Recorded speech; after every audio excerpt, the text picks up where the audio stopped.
Pour voir si les recettes proposées dans le livre étaient accessibles, j'en ai cuisiné deux qui devaient avoir les caractéristiques suivantes.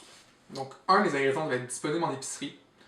Deux, la recette ne devait pas avoir plus que 12 ingrédients. Le temps de préparation de la recette ne devait pas dépasser 1 heure.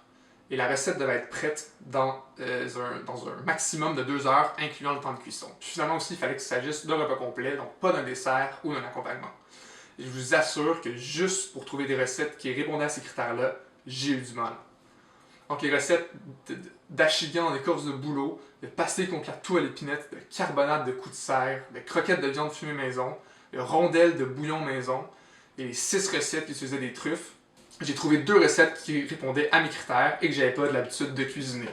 Soit un ragoût de lapin au porter et des cuisses de grenouille croustillantes maison. Je doutais un peu de leur disponibilité en épicerie, donc je suis allé regarder rapidement sur le site d'épicerie Métro pour voir si je pouvais trouver ce genre de produit-là en épicerie. Une fois rassuré, je suis parti à l'épicerie. Mais finalement, après avoir visité 2 épiceries, 2 métros, un IGA, j'avais trouvé ni de lapin ni de cuisse de grenouille. Je suis donc revenu chez moi, puis j'ai regardé dans le livre pour trouver une autre recette qui répondait finalement aux critères. Et c'est là que je suis tombé sur la tarte de choux aux pommes et au bacon.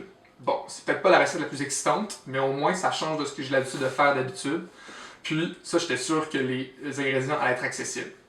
Il restait juste à voir si ça pouvait se préparer dans un maximum d'1 heure et être prête en 2 heures.